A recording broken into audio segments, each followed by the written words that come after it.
Well, good morning, everybody. Welcome back. Thank you very much. Appreciate that.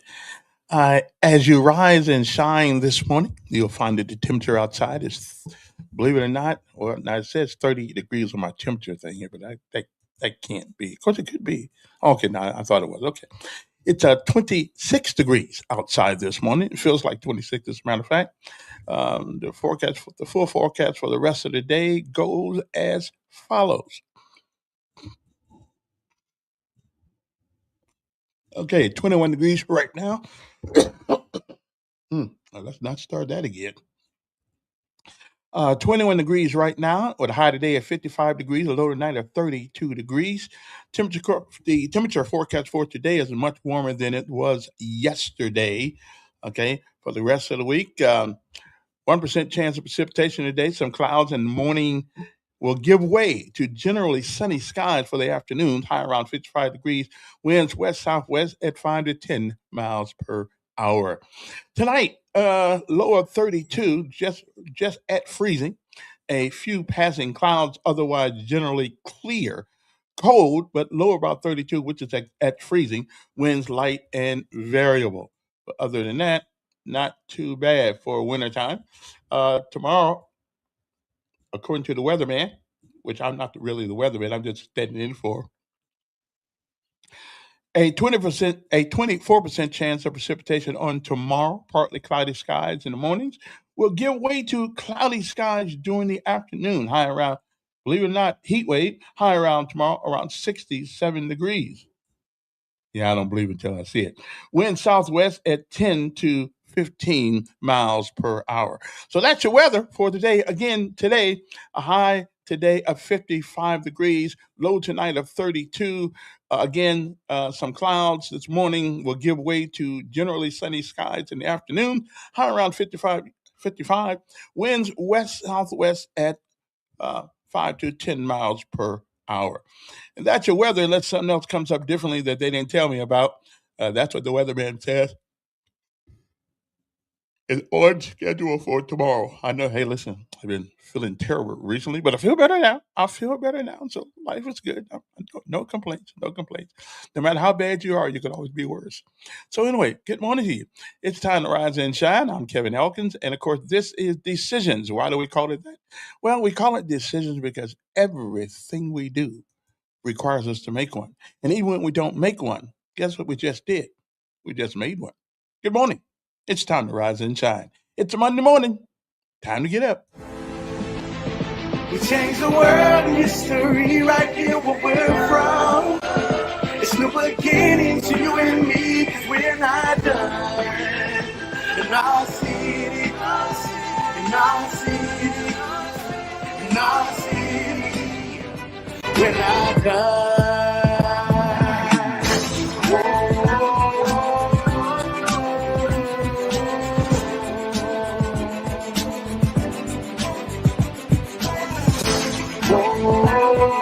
I appreciate that.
Oh, good morning again.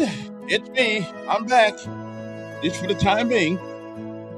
You know it's time. You know what it's time for? It's time for our daily bread. We can never forget that. That's what we do. Our daily bread. You know that, right?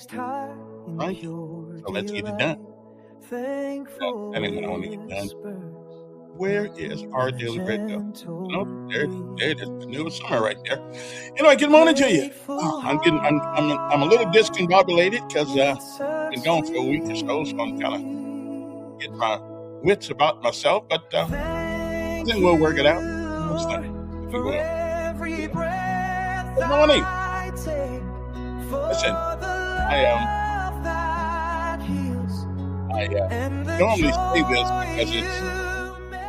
I normally say this because it's a good thing to say, but it has a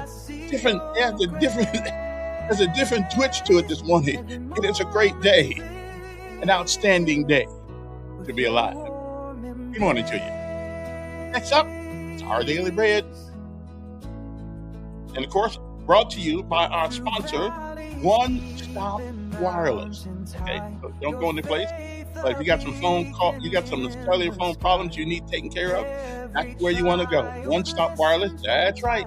Located at 3445 Atlanta Highway, right on the corner of Atlanta Highway and Coliseum Boulevard. Okay?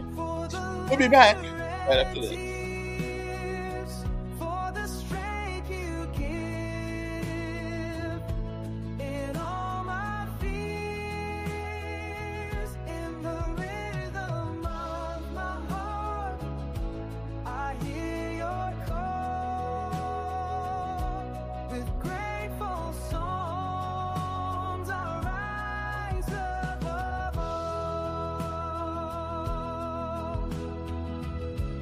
Storms that rage in skies of blue.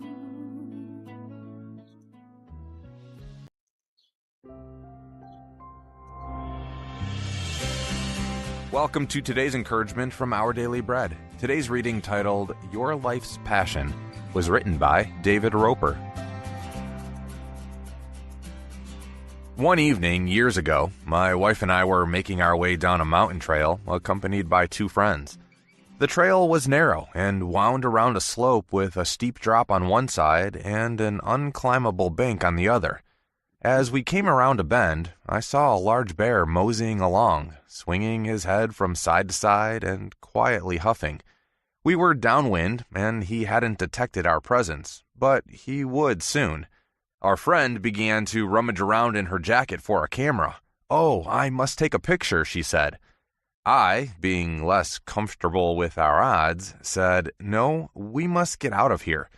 So we backed up quietly until we were out of sight and ran. That's how we should feel about the dangerous passion to get rich. There's nothing wrong with money. It's just a medium of exchange. But those who desire to get rich fall into temptation and a trap and into many foolish and harmful desires that plunge them into ruin and destruction. Paul wrote in 1 Timothy 6:9, "Wealth is only a goad to get more." Instead, we should pursue righteousness, godliness, faith, love, endurance, and gentleness. These traits grow in us as we pursue them and ask God to form them within us. This is how we secure the deep satisfaction we seek in God.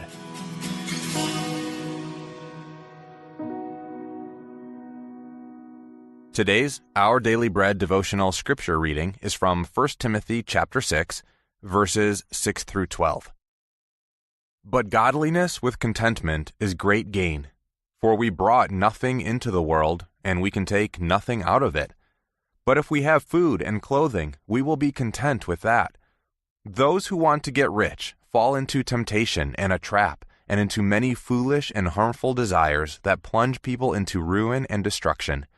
For the love of money is a root of all kinds of evil. Some people, eager for money, have wandered from the faith and pierced themselves with many griefs. But you, man of God, flee from all this and pursue righteousness, godliness, faith, love, endurance, and gentleness. Fight the good fight of the faith.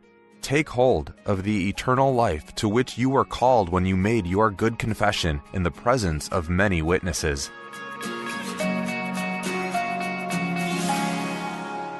Let's pray. Heavenly Father, teach us to pursue righteousness and godliness over riches on earth that leave us feeling empty. May we be content with what you've given us and be good stewards of all that you've entrusted us with. In Jesus' name we pray. Amen. Today's encouragement was provided by Our Daily Bread Ministries.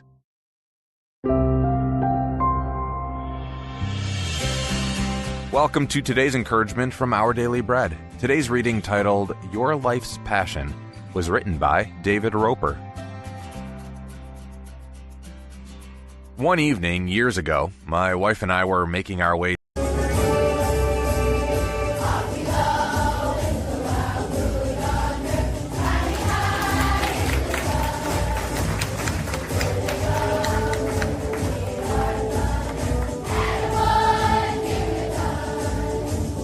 If y'all listen real close, you'll hear Scarlett in there singing your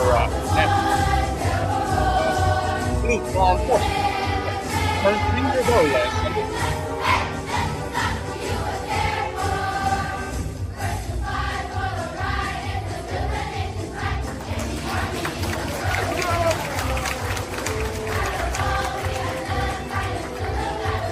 I don't know where Chosen is right now.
Okay, I got it.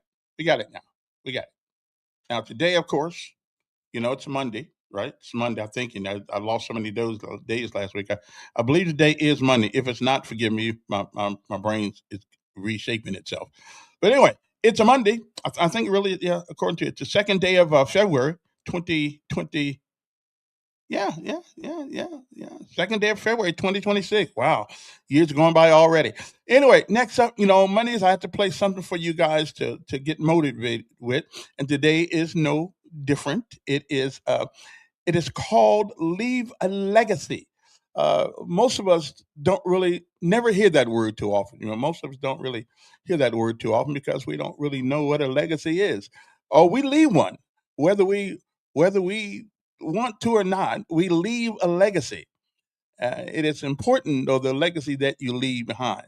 It's like if your whole life you had 6 kids and you use all their social security numbers to get checks in the mail, and now that they're old enough to get their own check and they can't seem to get it because they said they already gave it to you a long time ago. Well, that's a legacy that you left them.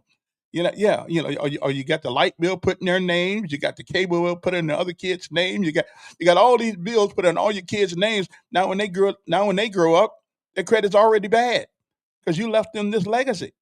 Okay, so be careful of what you leave your kids behind because they have to live with the things that you do.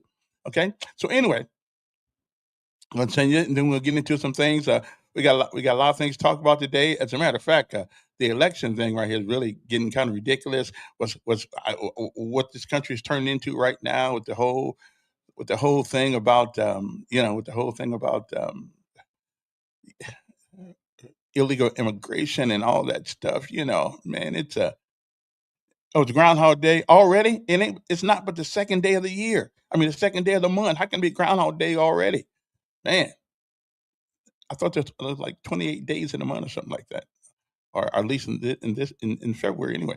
Anyway, oh yeah, and of course it's the shortest month of the year, and of course it's also the beginning of Black History Month. Of course, I got Black History every month, so I'm good. I don't really just wait until they give us they set aside some time to give the brothers a little recognition, and they'll still never get all they deserve. Okay, some get more than they deserve, but most don't get what they deserve in a good way. Anyway, so good morning, Jay. It is called Leave a Legacy. What will yours be? Well, let's take a listen to this right quick, and then we'll be back with some other things to talk about and things of that nature. So hang loose, and I shall return uno momento. Legacy. There's power in your name. Power in your name. McDonald's is a last name. Abercrombie and Fitch, last names. Armani is a last name. Baskin Robbins is a last name. Chrysler is a last name. Fisher Price, Gucci, Hennessy, Harley Davidson, Hilton, Honda, Kohl's, Kraft Foods, Lowe's Movie Theater, Marriott is a last name. Maybach is a last name. Nordstrom is a last name. Pillsbury is a last name. Porsche is a last name. Procter & Gamble, 2 last names. Rolls Royce, Charles Rolls, Henry Royce, last names. Turner Broadcast System, Ted Turner, last name. Versace, last name. Wells Fargo, Henry Wells, William Fargo, last name. Walgreens, last name. Wrigley's, last name. Welch's Grape Juice, last name. Here you are, you think you're buying a product. You are not buying a product, you're buying a name. You think you're wearing a product. Hey, look at this product. No, you're saying, look at this family. And what you don't know is while you're making every family rich, you're making yourself broke. So you done went to one family called Wells Fargo and got $200,000 so you can go to another family called Rolls Royce so you can give them money to get yourself a car so you can go back to the hood and see the Joneses and say, look at what I got. Meanwhile, Wells Fargo, their family's sitting up being rich, and Harley Davidsons and Rolls Royce are being rich, and the Joneses are sitting there holding up people's stuff saying, look at what we did and we broke. What if I told you that your blessing is attached to your name? That part of the reason why you're not wealthy yet is because you keep trying to make Yolanda wealthy. You keep trying to make Tasha wealthy. What if you made Johnson's wealthy? What if you started thinking about your kids? What if you started thinking about your legacy? What if God started dropping Canaan and opening up windows of heaven? Because now you're not just thinking about you, you're thinking kingdom. There are some people who are attached to you who are saying, Mama, can you do something with this name? There's some people who are saying, Dad, can you do something with this name? Maybe God gave you the name to change and reverse some of the stuff that the name meant one day. I wish there was somebody in this room that said my name might mean one thing right now, but I promise after today, this name's getting ready to change. I promise after today, everybody's going to want my last name. I'm here to let you know you are a curse breaker. You're thinking kingdom. You are not just getting married, you're breaking a curse. You are not just graduating from college, you're breaking a curse. You are not just getting out of high school, you're breaking a curse. You are not just saved, you're breaking a curse. And everybody around you is about to be blessed because of what God's getting ready to do in your life.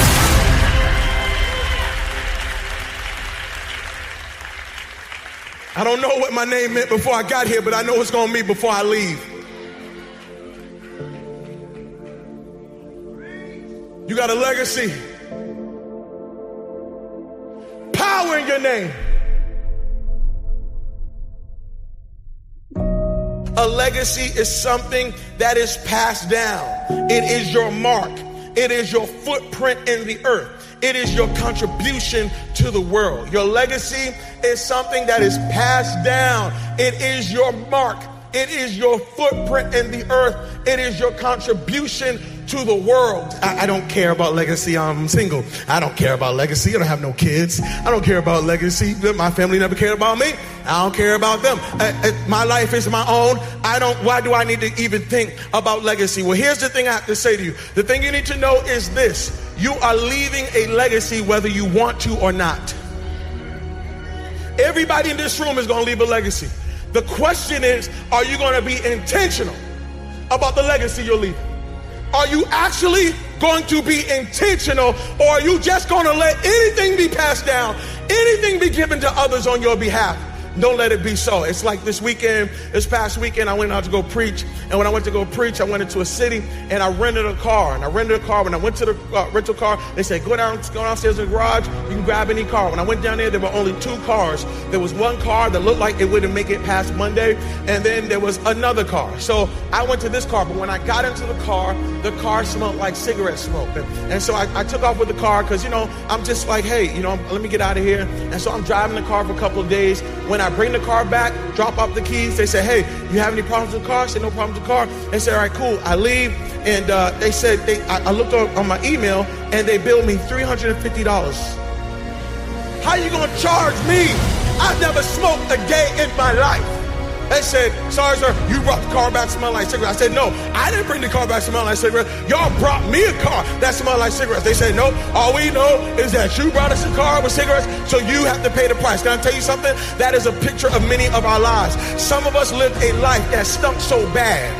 And many of you are paying a price for a life that you didn't live, but somebody lived before you, and they handed you down a name or a life that stunk so bad that now you got to pay forever for it. And I'm here to let you know, stop giving people this dirty, nasty, stinky life. Why don't you build a legacy so when somebody gets into the car of your life, they want to say thank you instead of, I can't believe what you did to me. Everybody here has struggled with an addiction that's not yours. It was an addiction that your family didn't deal with. It was an addiction that your father just overlooked. And so it got passed down to you. And now you're struggling with this addiction. But truthfully, if you track the addiction, your father had it, and your grandfather had it, and your great-grandmother had it, and your whole family had it. And because they didn't deal with it, because they weren't thinking legacy, now you're driving in a car that you got to pay for. And God is saying, the buck stops here. That this is it. I put you in the earth because you're about to stop some stuff. I know people who went to go buy a house, and when they went to go buy a house, they saw their credit report, and the credit score was so jacked up. And when they saw the report, they realized that mama had gave out their social security number to the whole family.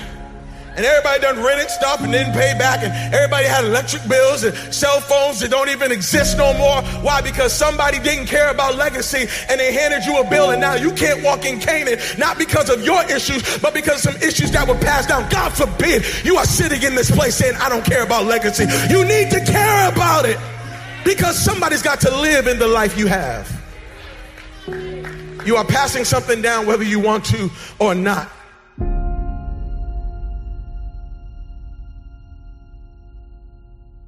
Why are you the only one who knows how to make that apple pie everybody love?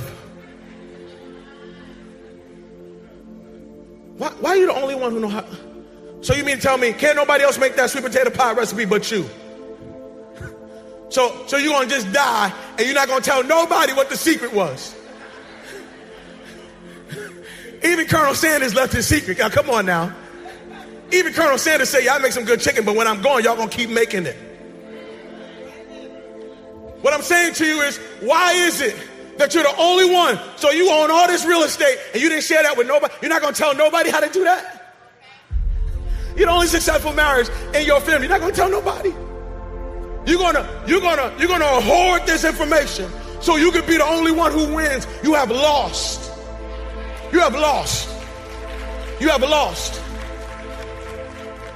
And I'm telling you that you are going to have to look at your life and recognize that everything you are doing right now is having major and great impact. If you're going to leave a legacy, you're going to have to remember how you started, but focus on how you finish. I don't want you to forget how you started. I don't want you to forget that father wasn't there. I don't want you to forget some of the conditions that you were raised in.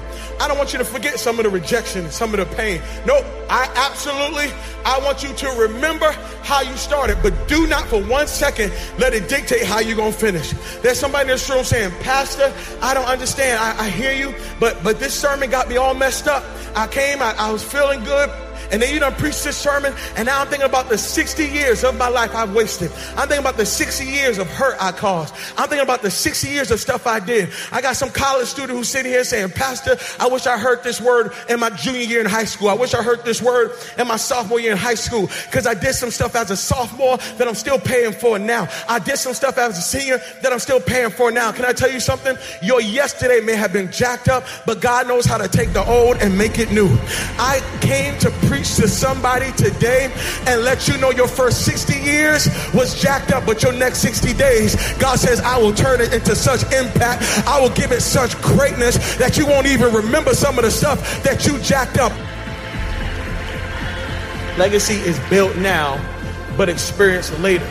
If you are going to leave a legacy, you got to start building now. I'm talking to college students. Okay, don't wait. Oh, when I graduate in 4 years, I'm just gonna live it up. And then when I graduate, I'm gonna be free. I'm gonna get serious about my life. Can I tell you something? I know 40-year-olds who are living under the consequence of things they did from 18 to 22. And they thought that when they left school, that they left the issue, not realizing that the issue followed them all the way into their adulthood. I'm telling you that right now you are a builder. Right now, you have to start building your life now. You got to start building credit now. You got to start building your finances now. You got to think like a farmer. A farmer thinks sowing. I'm sowing seeds, realizing that I'm not going to reap this until later. Your last name is bigger than your first name. I don't care how you got your name, but you need to be living for your last name. Your first name is about you, but your last name is about us.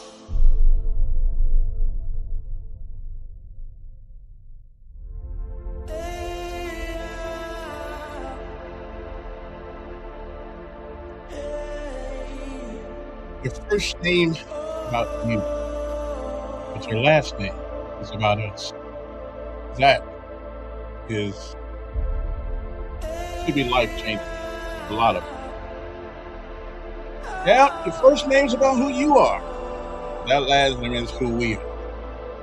It's important. Legacy. I gotta do some breaking up on my life.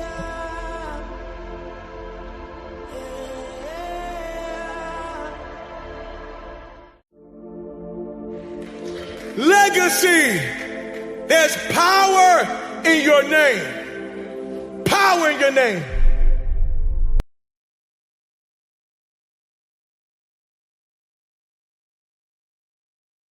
Okay, sorry about that. Hope you enjoyed that. Your last name, your first name is about you, but your last name is about us. So before you go putting, I know your kids got some great credit and all. I know my son's got excellent credit because he ain't never had anything on credit. So yeah, it's got to be great. So I'm not going to go around and use his credit and use his name online to buy things. So when he finally gets to a point where he needs some credit and he's not messed up his credit at all, but he's gonna find out, he's gonna call Experian. They're gonna say, man, you got a 300 credit score. How did I get a 300 credit score? Never had credit. Do you know this guy named Kevin? Yeah, that wasn't my dad.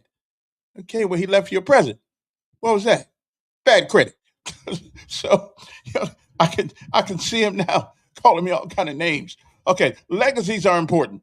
Yes, they are. Yes, they are. Yes, they are. So let's start thinking about that as we do things. Don't listen, Mama. Don't mess up the credit for all your kids. Okay, I understand we got to do sometimes in life what we got to do, but don't. Okay, legacies mean things. They. Let's not. Okay, so stop using Charmaine's credit and give it to everybody in the family, okay, and without them knowing it. Okay, if you're going to do that, at least let them know so they can keep an eye on their credit every once in a while. Okay, I'm just saying. Anyway, good morning to you. Lessons of life today. Well, is this, and then we'll get on to some conversation that matter, because I want to talk about a little bit about this election, about some of the people who've actually signed up for it, and well, I don't know, and I'm still trying to. I don't know what the fallout was over Mr. Fortner a week or so ago about feeling he got screwed, glued, and tattooed by the city of Montgomery. I don't know. I wasn't there. I wasn't there. I don't know. But we gonna find out. Okay. Anyway, lesson of life today is this: only trust someone who can see these three things in you: the sorrow behind your smile, okay, the love behind your anger, and the reason behind your silence. If you know somebody that good, you can probably trust them. Okay. Anyway, good morning to you. And the word of the day is perquisite, and it really means to refer uh, to refers to something extra that someone receives in addition to their regular pay for doing a job, perks, or in a great manner. Okay. The Temptations sang about Papa was a he all he left was I was alone. Well, I remember that song too. Papa was a rolling, all he left was a loan. And that's two loans. He left you a loan, and he left you a loan that he took out and said y'all was gonna pay it back. So I'm just saying. So the legacies are important. Good morning, Fair.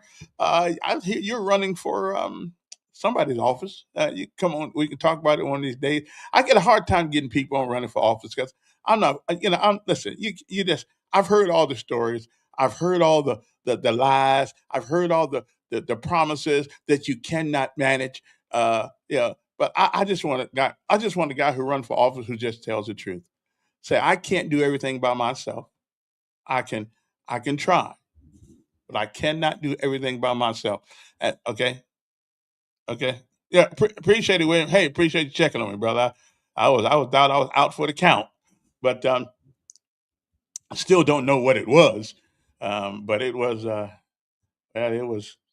it was something else. Okay, I had the hiccups like every 8 seconds I would hiccup, and then I found out one thing, and I went to the VA, and of course they didn't really tell me what was wrong. They gave me a pill, but I did find out one thing. If you don't drink water, drinking water is not the only thing.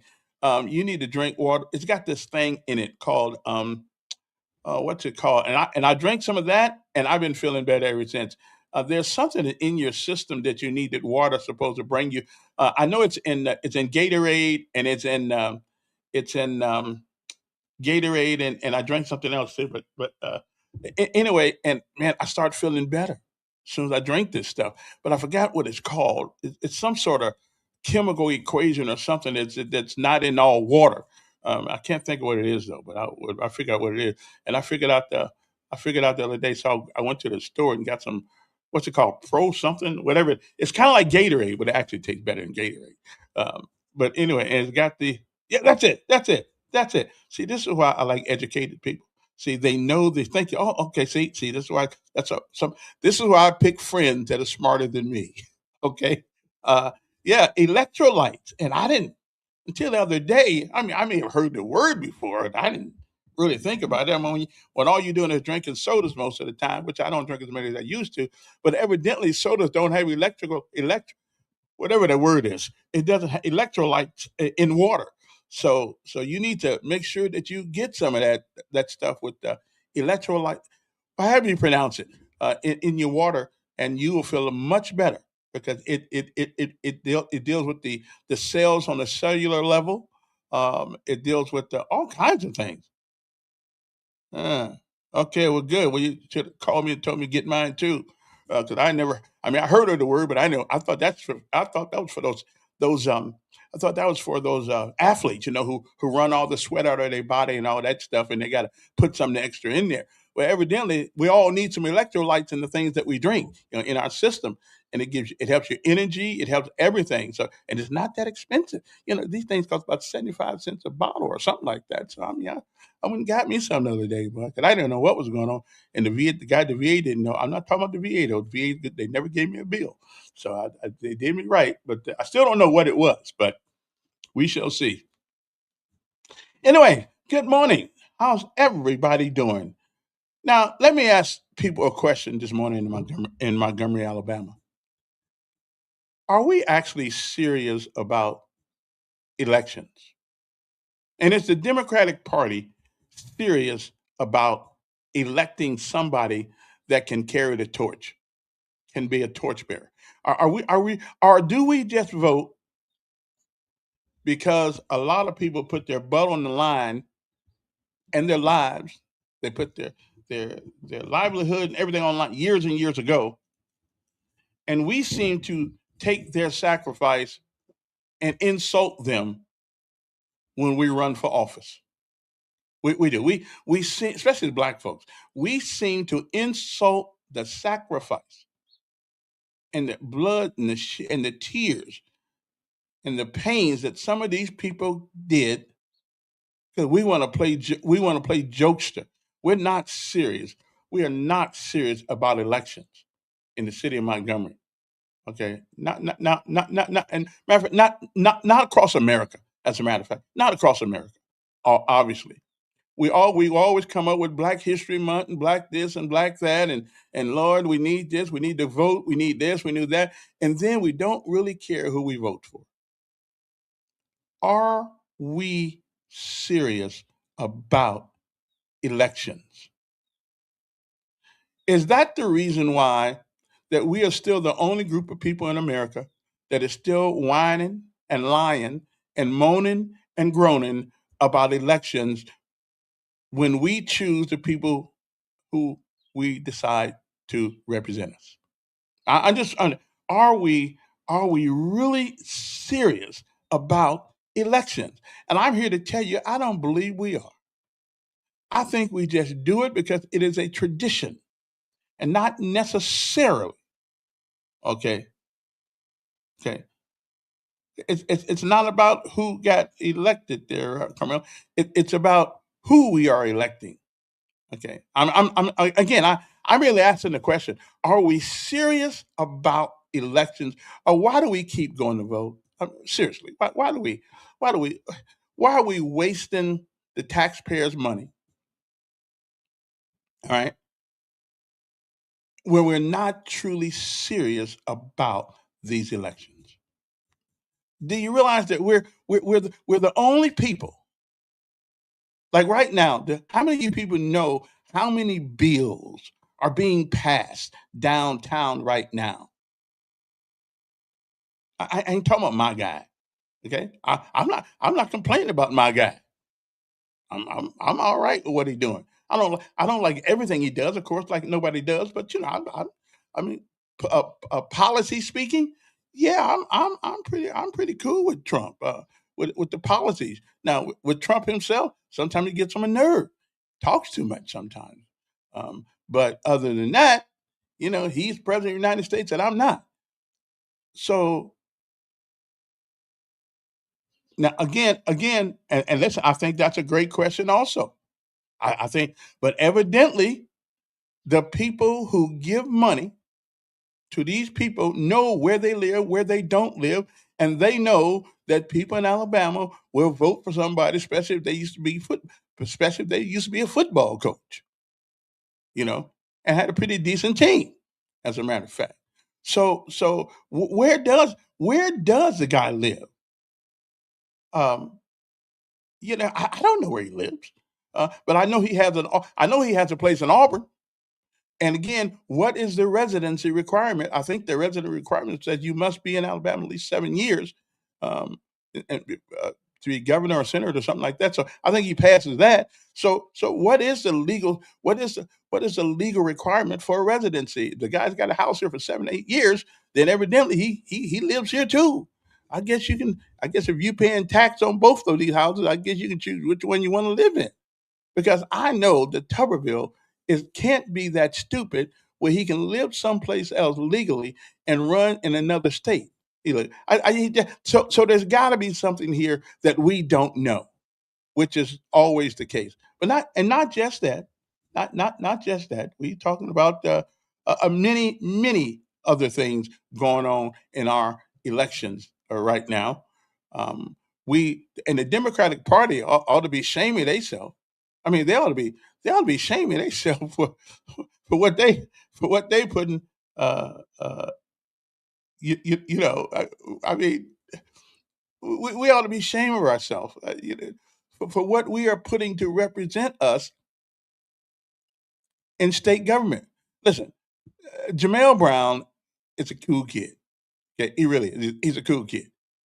But there's no way in hell that he is prepared to be the governor of the state of Alabama.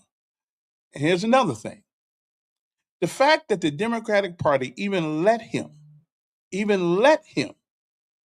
on the ballot tells me more about them than I think I wanted to know. Okay, again, that's I mean he listen. He's trying to get likes on Facebook and all that stuff, and I got you. If y'all gonna let him do it, then let him do it. But the things he's doing in public, all you guys are doing now. You may not want to help whoever's on the Republican side. You may not want to help them win, but you certainly are by putting this guy up against anybody on the Republican side. I believe I believe that you could. They used to say you could put a yellow dog up and still beat Jamil. Okay, so my thing. He's a great little kid. Okay, we ain't a little kid. He's 35 years old. Same age my son is. So he's all right. But if anybody out there believes that this young man, is prepared to be the governor of the state of Alabama, you need to go get some counseling. Okay? You need to go get some counseling because there's something wrong with your brain. There's something wrong with your brain. Okay. And so that's why I asked the question this morning: are we serious about Alabama elections, Mr. and Mrs. Democrat? Are we serious about this? No, I can't stop hating on Jamel. Jamel does not belong in a gubernatorial race on any state in America. None whatsoever. And it is that kind of thing right there, which is why we are not very taken as a people very seriously when we go vote. And this is one of the reasons why I don't hate what I got to hate on him about. I mean, come on, seriously, what I got to hate on him about? Give me a break, okay? So this is why after the elections, every 4 years, we are complaining about the same things that we were complaining 8 election cycles prior. Because we don't really take politics serious. Politics, it is the art of public management. It is how to manage the resources that are taken from all of us, whether we're rich, poor, black, or white, and we try to distribute those resources in a way that is equitable, okay, to every last one of our benefit in the state of Alabama. Okay, so now I'm sorry. Listen, if you really believe, if you really believe, if you really believe that he's qualified to be the governor of the state of Alabama, I may be moving soon. Yeah, not because of him, but because of you guys. Because you guys actually believe that because you get on Facebook and you get walk around drunk in public, laying on the corners on the streets of Alabama or Montgomery, and that's somebody with the intelligence to represent all of us? Really? I mean, anybody out there know how many members of the House of Representatives that there are, and how many members are there of the state Senate? Anybody know how many? I bet he don't either. Okay, I mean, he doesn't either. I'm not hating, John. Listen. Somebody got to tell the truth and shame the devil. Somebody got to tell the truth and shame the devil. We keep doing this and wondering why we never end up. And it's Black History. Oh Lord, have Black History Month. Black History Month. Well, what we need to do to celebrate Black History Month is is to redeem that age old requirement of excellence. That age old thing, be the best you can be. Like Martin Luther King said, if you're going to be a street sweeper, be the best street sweeper that there is. Not somebody who don't even know what the broom looks like. Okay? Now I don't need twerking in the Capitol. No, I don't. I mean, as a matter of fact, I don't even like twerking on the internet. I mean, I'm trying to figure out if that's the best you got, is show your big booty all on. If that's your only quality that you got, y'all go somewhere and sit down on it. Okay, I'm just saying. Are we say John, tell me what is give me one redeeming quality that he has that qualifies him to be the governor of the state of Alabama. Just give me one redeeming quality. Just give me one. I don't, we don't even have to go to two. Just give me one. Give me one thing that he has done in his life that would signify that he has the ability to lead a state. That's all I want to know. Just give me one. That's all I want to know. Okay, just give me one. Okay, Tuberville at least has shown some leadership skills by leading Auburn to didn't they get a national championship? I mean, he's led teams. He's made money. He's been educated. He's been I mean, just tell me he's a U.S. senator. So tell me, just give me something that Jamel Brown has done. So give me one outstanding accomplishment that this young man has. Now I know he's come up with a feeding center over in West Montgomery, and I think that's good. I give him credit for that. Of course, it ain't hard to get feeding center when you go to the feeding plant and they give you food. You give out to people, which is cool though. At least he has a heart of compassion. I can appreciate that. But being compassionate does not make you qualified to be the governor of a state with what 4.55 million people in it. I mean, I just somebody please, all you folks that are supporting the guy, just give me one redeeming quality that you believe would help him lead this state in a different direction that it is now. Just give me one, just one. I'll wait. I mean, I ain't got nowhere to go for a while. I'll wait on it. I'll wait on it right here. Another thing too, if you want to give us a call, let me make sure I get this thing done here right quick. Okay. Well, we well, that's I wish he would. Well, I don't think it's up to. I don't think that is up to the governor, to Greg. I don't think Tommy can stop an occupational tax. I believe the House of Representatives does, because if that's the case, then why do we have 25 cities in Alabama right now that already has one? Who don't and those cities don't have people coming to Montgomery every day shooting us the bird on the way back out after taking our money, using our resources and things of that nature, running over our roads and bridges without paying a dime. Okay, so I'm not really again. You give me personal things about Tuberville. Well, he came closer to winning one than I did. Have you heard of how Tuberville formed a sentence? I like the way Tuberville talk. Give me the great English. Don't give. I don't want to all these elaborate words just to get the point across. I like a man who speaks, says what he means, and means what he says. I don't have a problem with his intelligence or anything like that. As a matter of fact, hell, I think I think to be honest, I think that Jamil is not a dummy. I think for a youngster being born here and being through some of the things he's been through. I think he's a smart little young man, but he does not have the experience of leadership.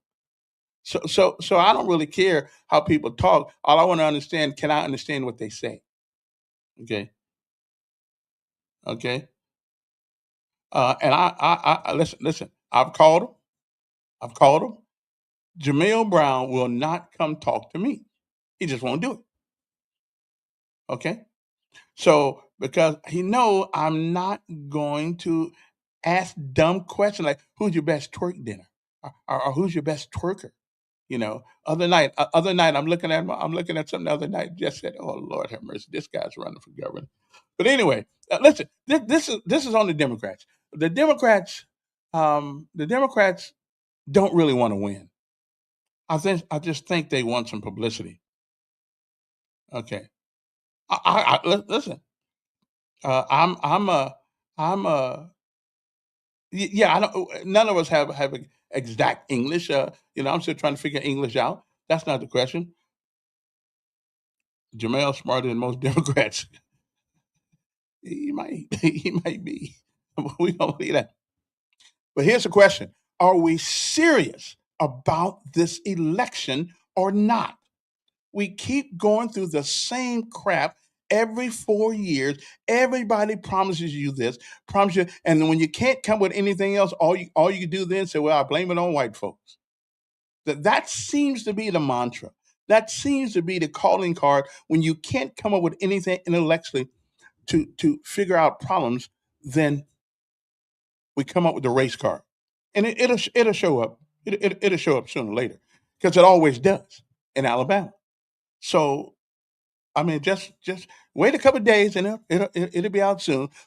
You're gonna get a thing in the mail that says, "Don't vote for Tuberville because if you vote for Tuberville, white people are gonna put black folks back in jail and on the farm." Oh Lord, it's come, ladies and gentlemen. If it doesn't come, I'll eat my hat. Okay, I'll eat my hat. It's coming.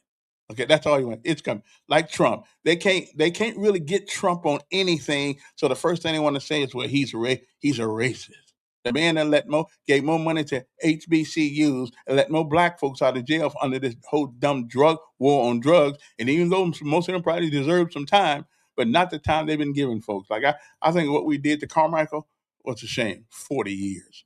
Give me a break. But anyway, so are we serious about this? Are we just gonna after this next election? Are we just gonna listen? And again, see, here's what I don't try to do. I don't try to convince you to vote the way I vote. I try to get you to convince yourself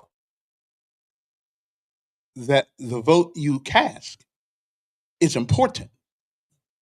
And even whether you win or lose, you can go to bed at night and put your head on the pillow without feeling guilty about why you voted. Okay? Because every vote you give to somebody is a vote taken from somebody else. Okay? Which is cool. That's where America's work.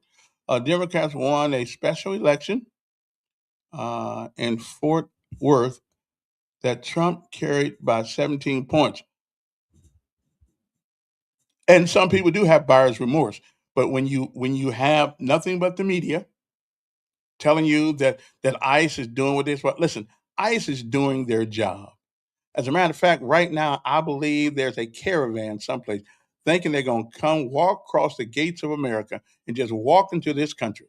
I believe they got a caravan of thousands of people walking through Venezuela and other places. Just think they're just going to walk into this country and and again, I don't blame them. I don't. If I'm in some of them places, the a-hole places that Trump calls some of them places, yeah, I'll be trying to get the hell out of there too.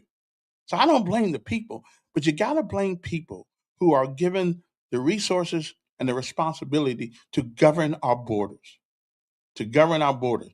Because one of these days, some of the diseases that we used to have years and years ago, they're back now. They're not back because all of a sudden they showed up in the wind stream of America. They're back because we keep letting the wind stream of people come into America without knowing who they are. and they got diseases and things, all these kind of things, and some of our kids, we're gonna have some kids die from it. Okay, I've never been in such a time to kids getting cancer the way they're getting cancer in America right now. Okay, so again, when are we going to be serious about elections in America? When, and especially in Alabama, when are we going to be serious about it? I don't think we ever will. I think we just like bitching, moaning, and groaning. I think that's what we like. We just like doing that. Okay, yeah, we just like whining about what could have been, and we keep putting the same people back in office, same ones, back in office, and all they tell us, well, we could have won, but we don't.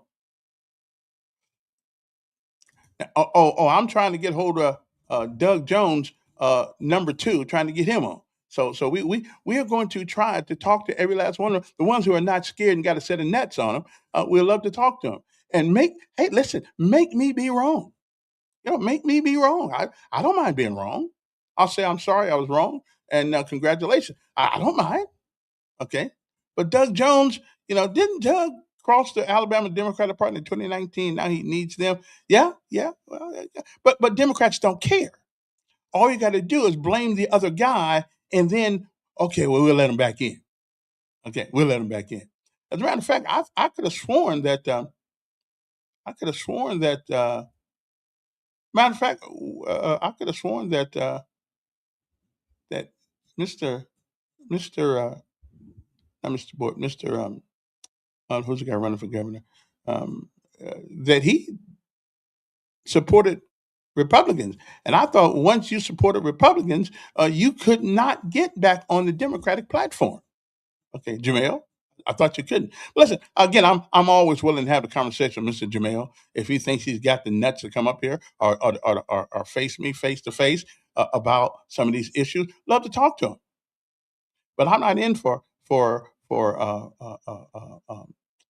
platitudes. See, what is a platitude? Platitude is something that is said so often that it has lost its meaning. Like, here's one: we want a better education system, and all we keep doing is getting a worse one. That's all we do. That every election we get the same crapola.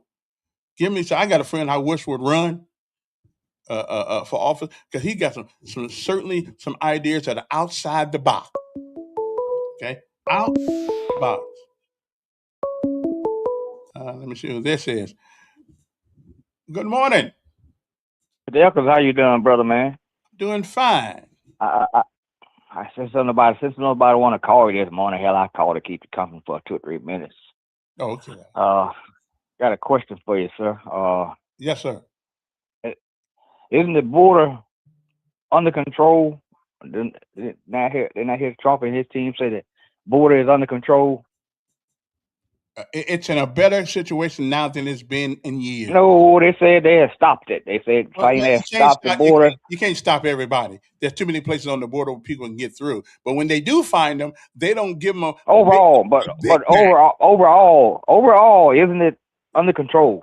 That is my right now. That is my understanding. That's what we've been told. Right? That is my understanding. Yes. And have they identified some of these? Because if you black in America or your age and older, you heard the terms before that the rapists, the thugs, and these bad blacks are gonna come take over your white family. Haven't you heard that throughout the history, sir? Well, I haven't heard that. You may have. You haven't heard throughout the history. Yeah. I would imagine the part of Indiana you from, you kind of in the country section, wasn't you? Huh? You in the country section of Indiana, where you from, right? No, I'm from South Bend. That's not a country. That's a home of the University. Okay. I thought you was from a different section. I thought you was from a country town or something. No, I'm from South Bend. Yeah. Cause you had that country grammar, Yeah, you've been in Alabama since 1991. So. No. I know a lot of people from up north and different places where they still got their accent, but you talk country. You use the words we use going to the corner store and all that stuff. See, you say those words. Uh, Name some things in the store lately that you notice if you go to the grocery store to shop for food, or you go to Home Depot or some place to get some items. Name something that you noticed the price that went way, way, way down since your boy been in the office. He Eggs. claimed it's gonna go down in. He claimed it's gonna go down in Eggs. the first day. But you want to don't blame Damon Biden. I Eggs. don't hear nothing about Biden and I the said previous eggs. administration. I want to hear what Trump I got done. Eggs. Eggs have gone down tremendously. I heard that. Hey, I want to hear more than damn eggs. Everybody don't eat eggs. I don't eat eggs anymore because it runs your damn cholesterol. Well, But give me also, something else in the store. oh, Give me something else that go on down. toilet paper. I'm talking about something you can eat. Wait, make my. I'll put you on the spot there. I put you on the spot there, Mo. You can't name shit, can you? Eggs and toilet paper and gas. I just told you, man. So your main meal could be eggs every day. Listen, I know some people wish they could get eggs every day. Hey, I can see you falling all through the day eating eggs all day long. Give me something else that's cheap, Kevin. Well, listen, I could go. Give me some meats. Give me some of your favorite meats that are real cheap right now. I went to the store the other day to get some filet mignon. It was not as expensive as I thought it was going to be. Well, there's a discontinued about to expire. What's up? Expiration date was coming up on it. Oh, what's up? Look here, man. Listen. Give me something. Give me something now. Wait, give me name me 2 things. Yeah, when I take you to Popeye, today. If you can name me 5 things that Trump had taken, the price that went down except eggs. Let me get this. And he didn't have a damn thing to do with eggs either, because they had a damn the disease went away from the eggs that caused the egg problem anyway, because they had some kind of disease or something going around for a little while during that time.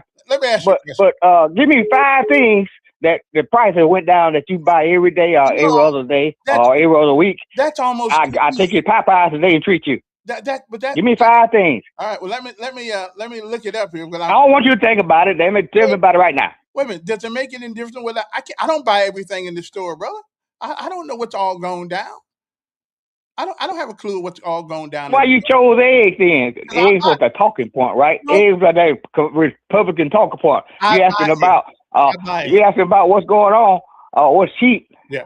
Eggs. But I buy That's the talking point out here on Fox News. Give me something, Egg. Give me something, Mr. Ed. I like egg salad. I buy eggs all the time. I love put a little salad dressing, Miracle Whip in there, put a little paprika in there and put a little mustard in just a little bit, and I love me some eggs. Making sure nobody you get your Ford Jamboree going in, don't you, boy? So nobody was upset about you. All right, man. All right, yeah. So I'm good. 521-2963. If you want to give us a call, does anybody? Here's what I want to know.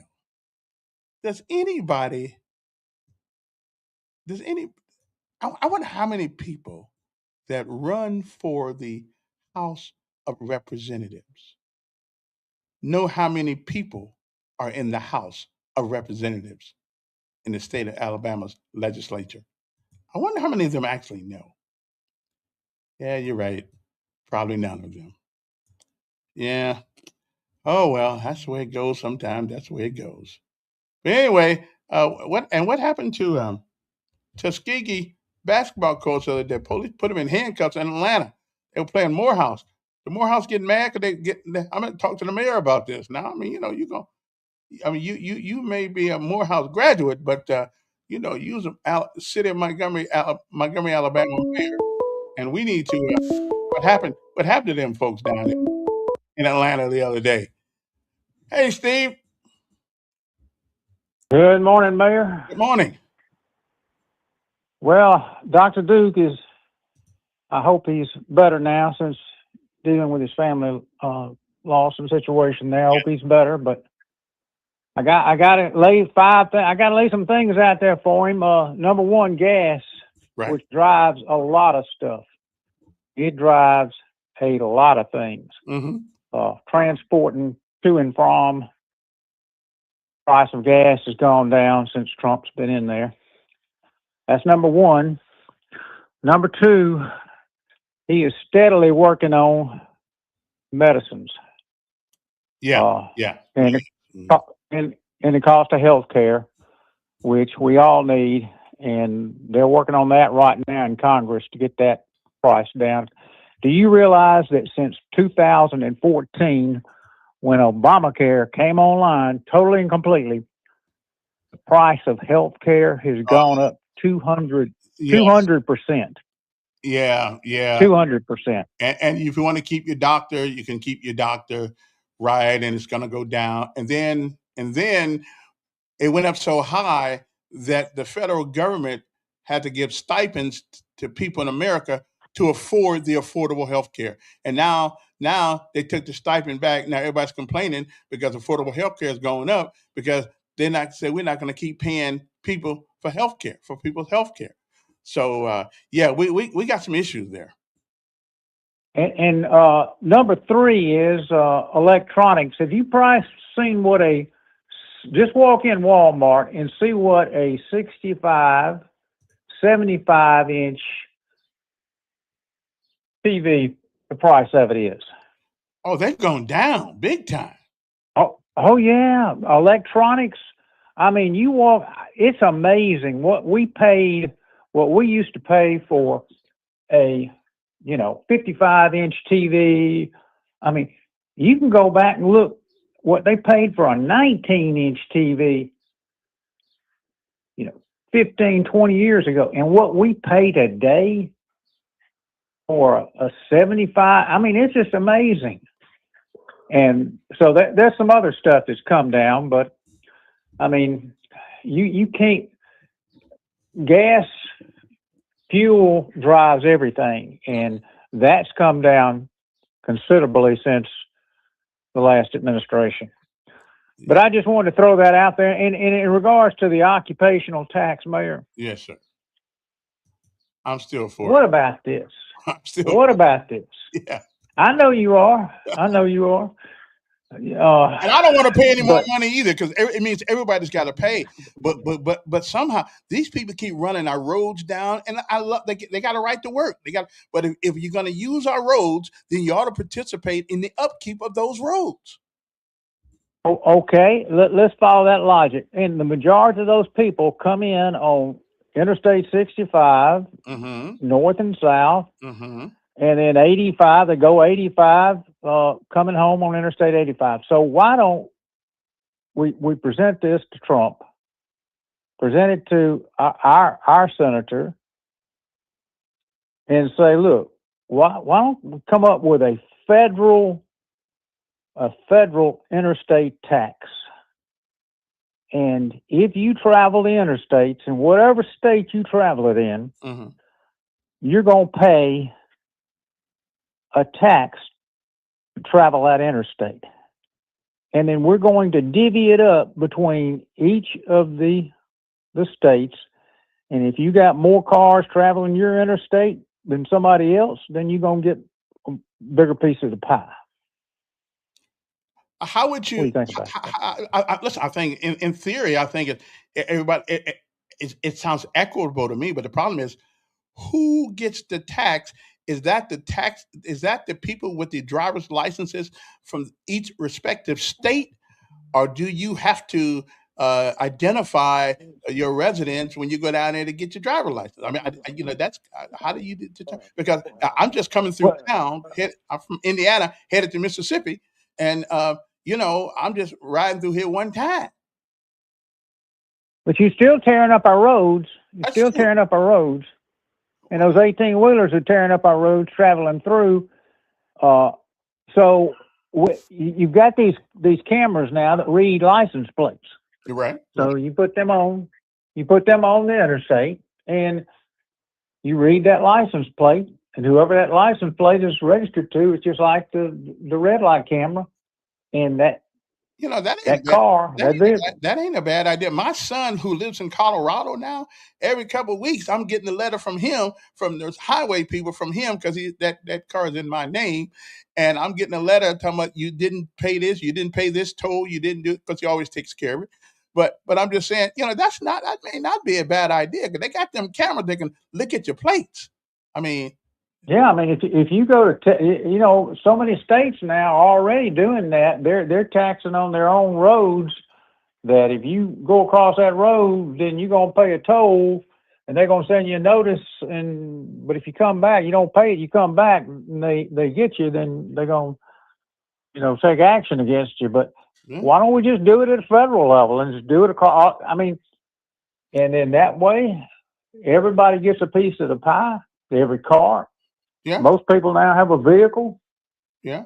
That's not a that's not a bad idea. If we can get the state to of course now they're gonna say, Democrats gonna say, right, well, we're trying to take that money off of food. Now anybody who's been walking around America, walking around on Earth for a little bit of time, know that the government ain't never gave away a tax. All they're gonna do is take that tax and put it on something else. Oh yeah, exactly, and that's why when they get the occupational tax, then they're gonna find something else to tax because that's what they do. They back in COVID they wore a mask and everybody wore a mask. They don't even wear a mask when they. But I mean, we're already paying federal income tax. For the right to work. Yeah, well, we do. Yeah, but the government also needs money, and you got to get it someplace. And we don't. Oh yeah, they need money, Mayor, to build that water park. You have a good day. Yeah. Oh, come on, man, leave the water park alone. I like the water park. Yeah, I mean, at least it's something that brings people here that got nothing to do with what happened 90 years ago, 50, 60, 70 years ago. I mean, come on, can we leave the water park alone? Okay. I mean, at some point when it gets hot enough down here, people gonna come to that. That's right. There are 25 cities, Mr. Joe Reed, that's got the occupational tax in the state of Alabama. Some right around here. Birmingham is one, Auburn's one, Tuskegee's one. So tell me why, and there's more. Tell me why Montgomery has been denied the fact when more people. I would imagine besides Huntsville and Birmingham, I can't think of any. Maybe Mobile, but I don't think not so much Mobile. I think maybe they got more people coming into their city to go to work than any other city. Okay, we're the state capital, so of course people, even when you don't live here, the legislative house, they've got to come here at least once a year. Okay, I'm just saying, and when you walk out of it, when you come from Prattville, we love you, Prattville. When you come from Millbrook, we love you, Millbrook. When you come from, all these other cities, we love you. But you shouldn't be able to walk in here, take our resources, mess up our roads, and don't pay for it. I just think you ought to pay the same thing I got to pay for the roads. I'm just saying that's just me though. But I'm willing though. I am willing to look at a reasonable. I'm looking. I'm willing to look at a reasonable thing. Representative Reed Ingram has opposed it. Yeah, every time, and I've talked to him about it. I've talked to Reed Ingram about it. I can't change his mind. I can't. I'm just one individual. I don't understand it though. Why they think people should be able to walk in here and dance with the devil and then walk back out and leave the devil with us. So I don't get that part. But but the gas is going down. I'd say that much about it. The gas is going down. So does anybody actually know how many representatives or the House of Representatives have for the city for the state of Alabama? Okay, anybody know? Okay, anybody know? Anything you do, you can ask anybody running for office how many people. Now, once this word gets out, they know they're going to have that number. But till this point, most people don't know. I'm going to House District 75. I'm in House District 74. How many people you got? How many people in each one of those districts? Anybody know? Approximately, because they don't know. Somebody may have been born last night. Somebody may have died last night. You never know. I'm just saying. So the numbers here, just in case you want to, if you got some. Again, I'm just trying to figure out why do we not take politics serious? Black folks are the only people that don't seem to take it seriously until a couple of months before election. See, at that point, we take it seriously because we keep saying to ourselves, man, we keep hiring these same old people, but but we're really not moving. The needle's not moving, not for a collective, not for the general population of black folks in Alabama. There are some people who doing pretty good. There's some people doing pretty good. But as a collective, and I don't know. Listen, I don't even know that if thinking that there's an individual or a policy of sorts that would move a great quantity of people from poor to prosperity. I don't know if there's a law on the books that could ever, unless you take from somebody else and actually give to someone else. I don't know if what we can do, if it can be done by any law or any stretch of the imagination, any legislative act or anything like that. Although I wouldn't mind if Trump said, "We're going to give y'all another check, for a couple, for the high cost of living, the high cost of gas, stuff like that." It wouldn't bother me at all. I'd be out there trying to get that check. But I don't know. Is there anything? Has there ever been anything done? And let's think about this for a second. Has there ever been anything done that has moved a group of people to a point where they're a lot better off now than we were then? The Great War on Poverty did not help us. Oh, it helped a couple of people. Who's the guy who came up with this thing? Who said that the black family would be a lot worse off then, before they passed it, than after they passed it? What was that guy's name? He was a good friend of. He was a good friend of not Trump, but he was a good friend of who's president now? Well, who those? He was a good friend of Biden's. So I don't know. Is it possible? And the civil rights didn't move us as a people. It moved a couple people. It did not move, because civil rights came out in '64. I was born '57. My mom was catching just as much hell then she is now, as she was before she died, just trying to make a living meet. Now I will admit that we got some of our choices, our life choices, put us in those positions. But I don't know. What planet am I on? The civil rights. If the civil rights movement has done all the things they say that have been done, then why is it that the jails in America are predominantly black? Okay, because there are cultural norms that were not cultural norms back in the day, that we have allowed people, the quote unquote the great unwashed, to tell us, well, it's okay, it's okay to have 8 kids, with no daddy at home. And, oh yeah, but if you do have them at home, now we're gonna take that money from you. We ain't gonna help both of y'all. Then we just gonna help you, because you the one who got the babies. We're gonna make the man's got to get out. So when the man gets out, then the woman becomes a slave to the state. Okay, so show me where the civil rights movement really helped a group of people. It helped some people, but show me where. Just give me, Joe. Just give me, just give me a group of people who have who succeeded because of the civil rights thing. Not from what I'm hearing. The rest of this month, we're going to hear how bad things still are. In your profession, Mr. Reed, in your profession. And I think you're pretty good at what you do. But even you complain that even though with all these laws, often you can't even bring up certain things because the judge says no. Even if you knew the truth, if you didn't get the truth in a certain procedural way, they would deny that in a person's trial. How many people have been to jail and sat there for 20, 30, 40, almost 50 years, and later on somebody decided to let them out because they found out they was innocent? Now, are you telling me that they weren't innocent 40 years ago, 30 years ago, 20 years ago? No, we ain't gonna say that. Listen, I'm not blaming the civil rights movement on anything. I've often tell myself, looking in the mirror, well, the reason I am where I am is because of the guy that's looking back. I believe that.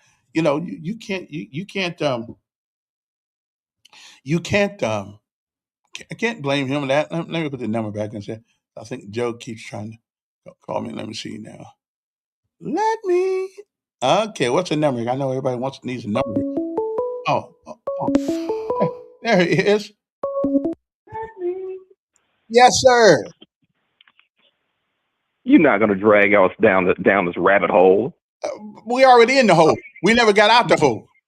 Are you okay? Are you okay this morning? Yeah, I'm doing better than I was last week. I know you had the hiccups. I'm trying to figure out did that somehow shake your brain around in your head and rattle it too much. There's a possibility of that, but I don't. I mean, the civil rights movement. Yeah. Particularly the Voting Rights Act of 1965 and the Civil Rights Act of 1964. That didn't help us, Kevin. That didn't help us. We still got to rewrite districts now so we can get enough people in there to vote for somebody that we don't really want, but that's what y'all give us.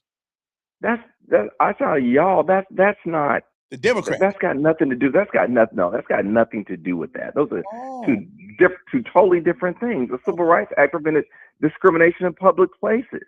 Really? Which one? Kevin, you lived it, and you older than I am. Yeah. But tell you what, ask anybody. Yeah. Okay. Some of my people are probably listening. You ask anybody, particularly anybody black. I've been here for 35 who lived years. Who lived through. You ask. Tell you what, a better person to answer this question better than me. Yeah. And you ought to give him a call. It's Fred Gray, Senior. And how Attorney far, Fred Gray. But how far do we have to keep going back? Okay, to find somewhere it made a significant difference. How far? Right now, I'm talking about in the last 26 years, 30 years or so since I have been here, 35 years, I've been here, things have actually gotten worse. I don't think they've gotten worse. I think you still have those forces of segregation and those forces of discrimination who are still trying to do the things that they did before. That's still being taught and still being implemented. That hasn't changed.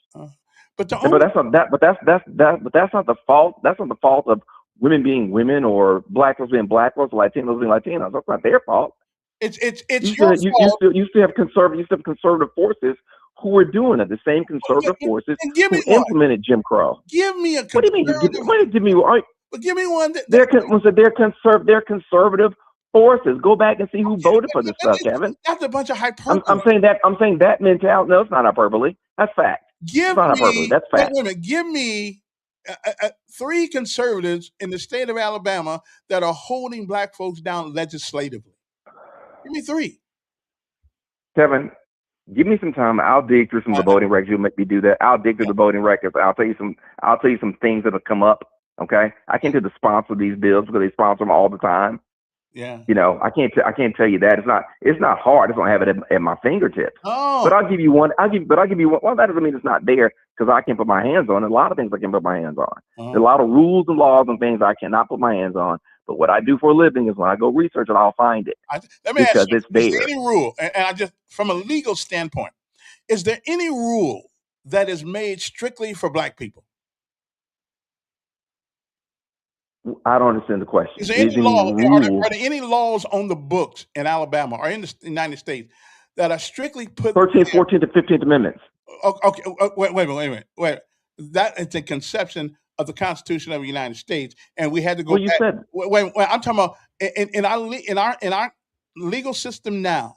Are there any rules, any laws that we are governed by in the state of Alabama that's strictly for black folks? I don't think so. I can't think of it off the top of my head. All right. Yeah, I didn't think so either. So yeah, I don't know, but most of these laws that we live by are, when I say race and gender neutral on their face. That's not it. What your problems became, Kevin, were the interpretation of these things and the implementation of these laws and the force behind them. That's what the problem was. It wasn't.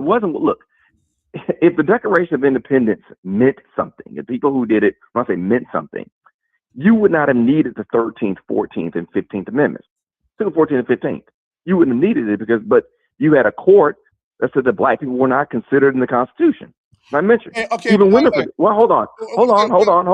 Even women, for that matter. When you got to use Douglas' writings about that, you and I both know that that whole thing wasn't about us being less human beings. It was being less counted, so the Southerners could not overtake the Northerners. The Northerners could not overtake us in the House of Representatives. So it really had nothing to do with being a human being. It had all to do with politics. I'm not sure about. I'm sure I agree with you about that, and that's debatable. Yeah, But Mhm. that's the. When I say that's debatable, but I'm gonna get you back where I'm gonna get you back when I say where you were. Mhm. I mean, the Civil Rights Act was a necessary tool. I mean, segregation was separate but unequal, and anybody who lived, I didn't live through it, but the people who lived through it can tell you that. They can tell you. I mean, Alabama State. I'll give you an example. Alabama State was supposed to be like the Black University of Alabama under the laws of segregation. That's what it's supposed to be, which means it should have had everything that Bama got. Alabama State should have gotten. Okay, and lots of state schools in the South were like that. But the fact of the matter is that the legislature did not fund Alabama State University the way they funded the University of Alabama. That's a fact, and there's no debating that issue. You know, I don't know if there was a lawsuit, I can't remember it, about seeking that funding that was due at that time. Now, they're not going to get it, but I think people have tried to get at it. But one thing the court recognized in the segregation trial they outlawed it was that it wasn't separate and equal, it was separate and unequal. That's just what it was. That's the reality of it. Is there? And so the judges recognized, I can't remember who this judge, the judge's name was, but he said, we can't not forget as judges what we know to be true as men. Mhm. Okay. And this particular judge who wrote the opinion knew that. But we have these so- conversations every legislative session, and we still I don't think leave we do. out. But we do. We still leave out with the same nothings that are being done for the majority of us. And of course, there's always going to be somebody getting a bit. Like, tell me why in the world do we have a $10 billion education trust fund, and all the money in the trust fund is not used for education? Black I don't folks know. We don't know that. You got 5 or 6 representatives here in this county that are better equipped to answer that question than I am, who actually do that. Yeah. I mean, one thing's happening was I talked to Representative Hassel the other day. One bill on the floor right now, you ready for this? Is that they wanted parents, there's a bill to make it a law that you can charge a parent, and you can charge with a misdemeanor if their child comes to school smelling like marijuana. I would agree with that. I agree with that. Okay. Now here's your problem, Kevin. Here's your problem. Okay. Nobody knows how the child ended up smelling like marijuana. Did the child wait, hold on. Did the child pass somebody smoking marijuana on their way to school? Walking? Okay. Did the child smoke his own joint? Walking? Because that's what kids do. Whether they smoke. You're assuming those are things we don't know. You're assuming the kid walked to school. I'm not assuming any of that. One of the things is no one knows how the child ended up smelling that way. So let me tell you. But there's a proposal to do that. And what we don't do, and I know what it's trying to do. I know what it's trying to do is trying to make parents more accountable for the acts of their children. I get that part. Okay. Yeah. That's not the way to do that. Okay. That's not the way to do it, because if we're going to, if you start going down that road, right, then what you get is then you're going to start arresting parents, okay, some of them for the criminal independent acts of children. So, well, again, are we responsible for our kids till the age of 18 or not? We are, but what we haven't had is you are legally responsible, and when I say you got to provide for them and do other things. Well, hold on. What you're not, you're civilly liable for some things that kids do. Now, what you're not liable for, because there'd be a lot of parents on death row and a lot of parents doing prison time, if parents were responsible for the independent criminal acts of the children. For instance, let's say you're a 17-year-old child takes your car, okay, and gets a DUI. You want to be arrested for that?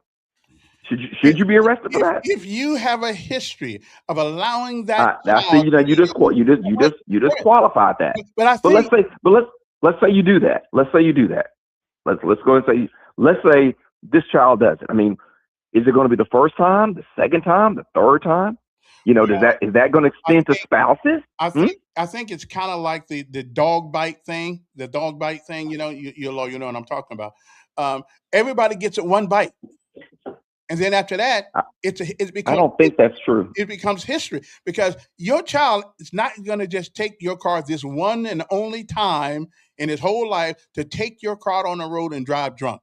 You know whether or not your child drives drunk. You know these. And if you don't know it, you certainly shouldn't give them the keys. Well, yeah, Kevin, but parents, listen, I understand what I call the intention. I know where this person wants to go with that. I get that. Okay, we do want parents to parent. Everybody wants that. That's not conservative. That's not liberal. Everybody thinks parents ought to mind their children. Okay. That being said, though, I don't think you can hold parents accountable. I mean, and anybody who's had children knows that when your kids get to a certain age, okay, they start making decisions for themselves. Sure. Little things that you just don't see. Yeah. You smoke cigarettes. I'm sure you had a beer before you were legal. I certainly did that. Actually, I've never smoked a cigarette, never had a beer, never tasted alcohol in my whole life. I find that hold on, make sure nobody stands next to you. I'll tell you, for that lightning bolt. And I don't know who's gonna buy that. It's honest to God true. And I tell you something. You know how hard it is to be a paratrooper in the United States Army and don't drink? It was a tough road to hold. But I bet it was. And if that is true, look, that's true. Okay, good for you. Now, for a lot of us, I'm not going to say the majority, but for a lot of us, that didn't necessarily happen that way. If you were in high school, somebody brought a 6-pack out of the house and you went behind the building or wherever it was. Yeah. You smoked a cigarette, you drank at that point, we drank a lot of Miller Lite. Budweiser. That was what you did. My brothers did. They had Colt 45 and Boone's Farm. I mean, that's right. I couldn't. That's right. I just wasn't going to do it because I Thunderbird. Right. We had all that. Yeah. Have you heard Thunderbird? That's right. That's right. But should our parents? So I drink it. Okay. I come to school with alcohol on my breath. Okay. Ooh. You telling me someone ought to go to my parents' house and arrest my parents because I had alcohol on my breath at school? Who's to say my parents knew anything about that? Well, if they'd have beat you, you wouldn't have had that. Well, yeah, but some kids you can beat them as much as you want to beat them, they're still going to do what they're going to do. I'm saying, why would you arrest the parent? I mean, one thing about our criminal laws requires what we call a mens rea or some sort of intent. Mm-hmm. Okay, that you actually know what you're doing. I mean, you're thinking about it. Okay, and I'm saying that negates that because it doesn't answer that question. I know where this person's going. I don't think that's the tool to do it. But Kevin, we've got over 500 bills. Okay. Yeah. 500 bills pending that are going to be. I mean, I'm trying to figure out what else do we need to relegate that we haven't done it. We're the most relegated society in this world. Nobody has more laws.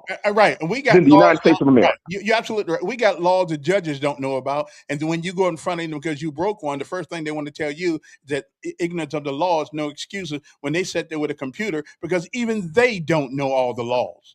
Well, nobody, right. No, but the judge's job is not to necessarily what I call know everything in a piece of paper. Nobody knows that. That's impossible. The Alabama code is huge. It changes all the time. The U.S. code is the same way. This thing is huge. No, none of us know all of that. When these things come up, we have to we deal with. But the judge's job is like a referee. The judge's job is once you present this thing to the judge, then the judge rules on it. But it's not the judge's job to be able to predict what's going to happen. Right. But I mean, or to know it before it gets there. Right. But there's a spirit of the law and the letter of the law. And often, that's true. And often they get mixed up and some of it sometimes is totally disregarded. I got you. That's true. But if a child has a propensity and a history of messing up, breaking into people's houses, taking your car all the time, and you've never turned him into DHR or anything like that, then I think you ought to be responsible for what he's done because you haven't done anything to try to quelch that kind of action. Well, I get that. And like I said, generally speaking, you parents can be held civilly responsible for what we call the tortious acts of their children. I mean, that's out there. Now, whether we'll get to a point where, like I said, you want to hold them criminally responsible for things they don't know about or what you want to say things they knew, or if you want to get into what they knew or should know, I think it takes us into a dangerous place. And that's our everybody concern because sometimes I don't care how much a parent loves their child. I don't care how much rearing a parent does. I don't care how much schooling, how much church. Sometimes children Well, just do right, whatever it is they're right. going to do. I mean, they are sentient beings. They make up their own mind. Again, as long as you have shown the willingness to guard them, to manage them, and kids are always going to do something behind your back, always.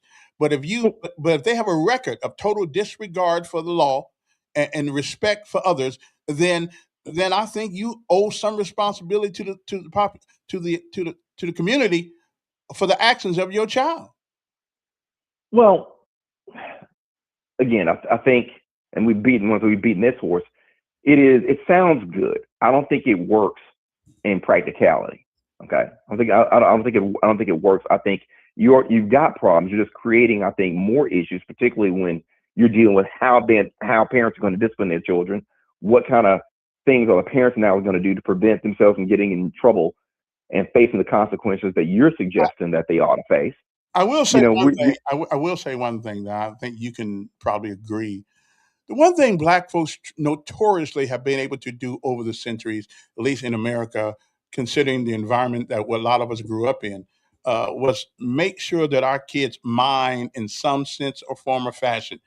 It wasn't until the 1970s where Dr. Spock came along and all this stuff.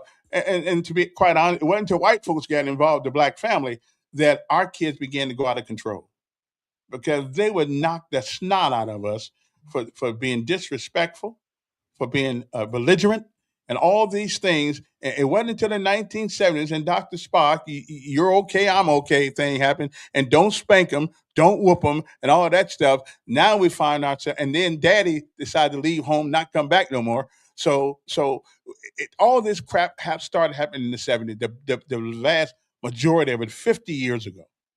And we've been going steadily down the stream since then. I'm not going to disagree with a lot of what you said. The family dynamic changed. I think the family dynamic changed because women during World War II entered the workforce. Mm-hmm. And once women entered the workforce, once women were going to college, getting educated, getting jobs, a lot of people forget it, said, well, a man back in, the 40s, had 2 jobs. I say, well, yeah, because women were homemakers. They didn't go. They weren't educated and they stayed at home. Once women got educated, they began to work, began to make money. And so some of those jobs where men may have had 2, they were filled by women. But once women were no longer dependent on men, that's when women started making choices. There's a lot of stuff going on in this house I don't have to put up with. Okay. Men, we've been the same for hundreds, thousands of years. Same jerks we've always been. Well, and women now have choices. And so they didn't have to stay home and be abused. Stay home and turn there and beg their husbands for money and stuff like that. Just because they were staying home don't mean they was abused. Come on. Well, I'm not saying that. I'm saying there were women who were at home and who were abused, who were taken advantage of. Well, and I'm saying money gives you independence. Yeah. It does. You can go. I don't have to stay here. A lot of women stayed in situations, not all, but a lot of women stayed in situations because they had no other place to go. They had no skill set. They had no education. And after 17 minutes, let me go. But we'll continue this conversation at a later date. And I got to get you up here. Anyway, good morning, everybody. Hope that they find you well. The number's here, 521-2963. Sorry about that. I have a tendency to go a long time with Joe, my attorney friend there, because what the law says and what it means and the spirit behind it sometimes all get lost in the wash. Anyway, good morning to you. First of all, let me tell you about one of our sponsors, which is, of course, well, you already know who it is, right? You know who's our sponsor right here for the show? Okay. Do you know?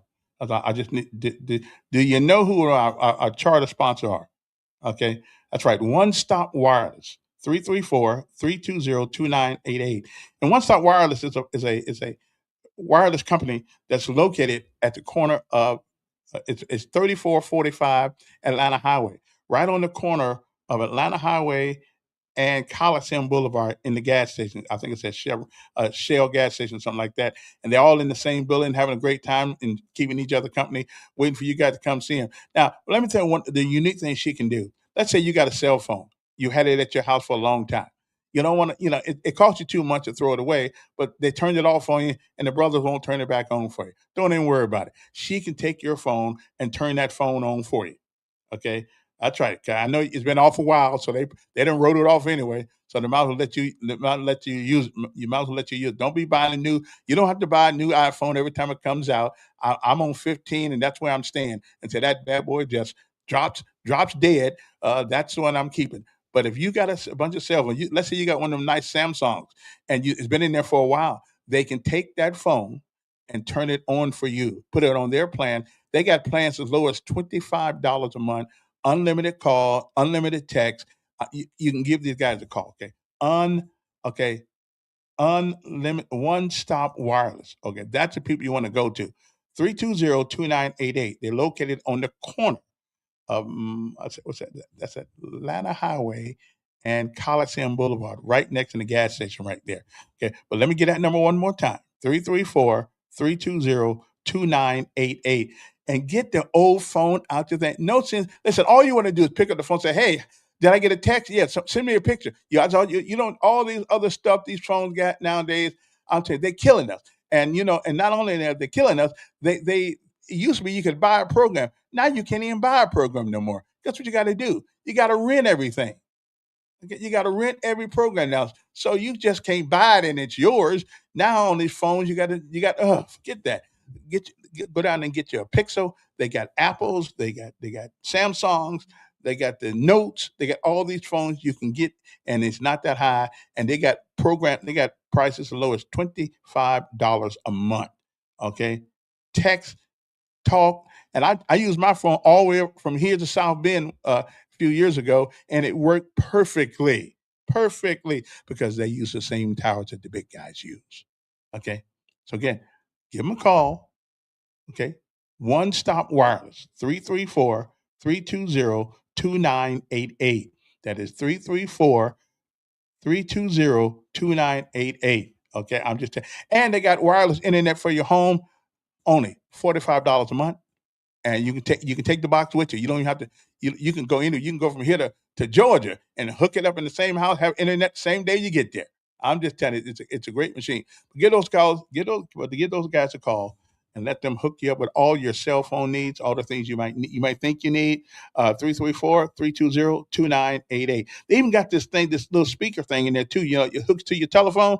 So let's say you want to be DJ of the week. You hook this thing to your telephone, and you can play all your YouTube songs or whatever you want to play off your phones, and everybody can have a good time, and you don't got to pay nobody. You can be your own DJ. It's really a nice thing. I got one of those things too. Anyway, it is 8:48 in the morning. If you want to get there by 8 o'clock, you're late. But if you plan on get there by 9, you got a long while to do it. When they smoke the dope at school, are you going to lock up the school staff? Listen, I think if it can be shown that the staff has been alerted that these things are happening in the bathroom, and listen, they got nose too; they smell them. But I think somebody's got to be accountable for what these kids do.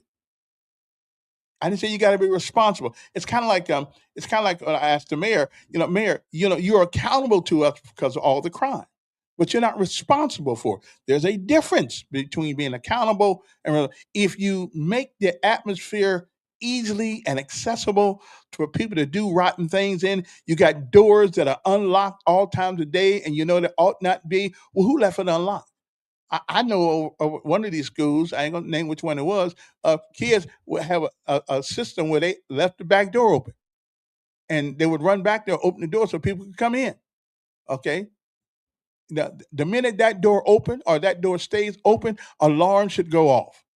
So you have to put yourself in a position where you can at least make it seem that you're being accountable to the parents and to our community at large. So I'm all for. I'm all now. Again, the first time, probably not. Everybody gets, like, when your dog bites somebody, they got something called the first bite or something. The first bite. You can truly say, well, he never bit anybody before, so why did he bite him? I don't know. I mean, the guy could have been a butthole and been doing something to the dog. We don't know. So you get the first one on us. But after that, your dog can bite people, so you need to take that. Okay. Now, let's talk about the House of Representatives again. State of Alabama. There are 105 members. Okay. Each member represents a district of approximately 40,000 people. And people, of course, are elected for 4-year terms. Now, there are 35 senators, okay, out of the 105. There are 105 representatives along with 35 senators. Now, so if let's say you are a representative, you represent a certain particular thing, group of people. You're 40,000 people. You got 105 members. How are you as an individual, which makes up about what is hold on. Let me ask Siri this. Yeah, I'm gonna make my point. Hey Siri, what percentage is one person out of 105? Okay, I found this on the web for what percentage is one person out of 105. Yeah. Check it out. Well, what is it? Well, it ain't very much. I'll put it to you that way. It's not very much. Okay, hold. Hey Siri, what is 2% of 105? 2% times 105 is 2.1. Okay. So you're looking at 105 and you represent one district. So how are you going to make a difference? Now think about this for a second. How are you going to make a difference? Seriously, you're one of 105.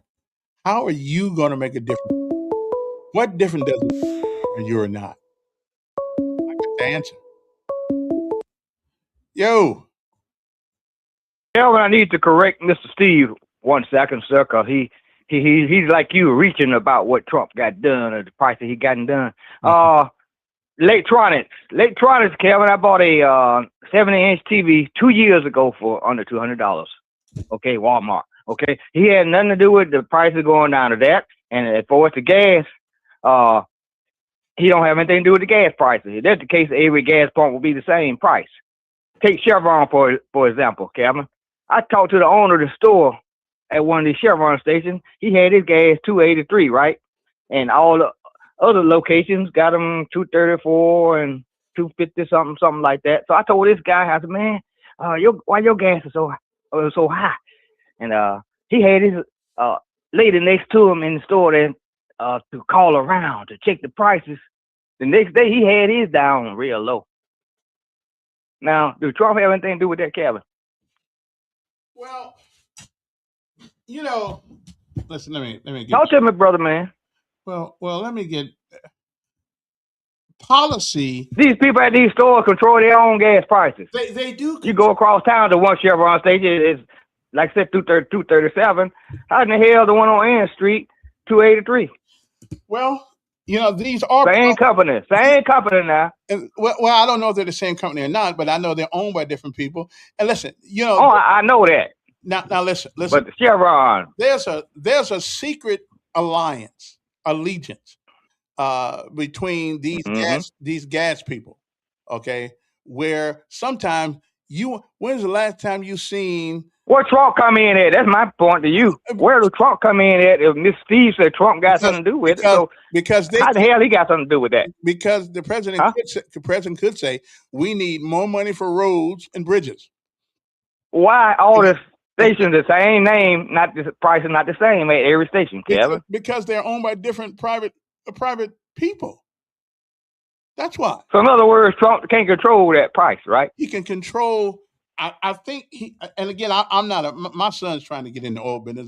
I So you and Steve trying to gaslight us with this old talking point, talking about the eggs and the gas and all that. I'm talking about food for your stomach, Kevin. Have you came with anything yet on the food besides them damn stale ass expired filet mignon you was about to buy the other day? Talk to me. Wait a minute. Bye, boy. Okay. Okay. I did buy the filet mignon the other day. Oh man. Okay, I did buy the filet mignon the other day. Then I had to throw it away because I got sick. Yeah, that may have done it right there though. My sister wasn't used to good meat like that. I thought I would have me some filet mignon. You know, just once. Last time I had filet mignon was on a San Juan San Juan Islands on of Washington State, and that's about 40 something years ago. And I think I got sick then too. My stomach wasn't used to that kind of good stuff. But anyway, moving right along. Moving right along. Greenflation is real. Greenflation is real. It is. It is real. Okay. Discuss Boone's Farm. Okay. All right. The Greg, appreciate you. Shut up and run for office instead of complaining. Here's one thing about running for office.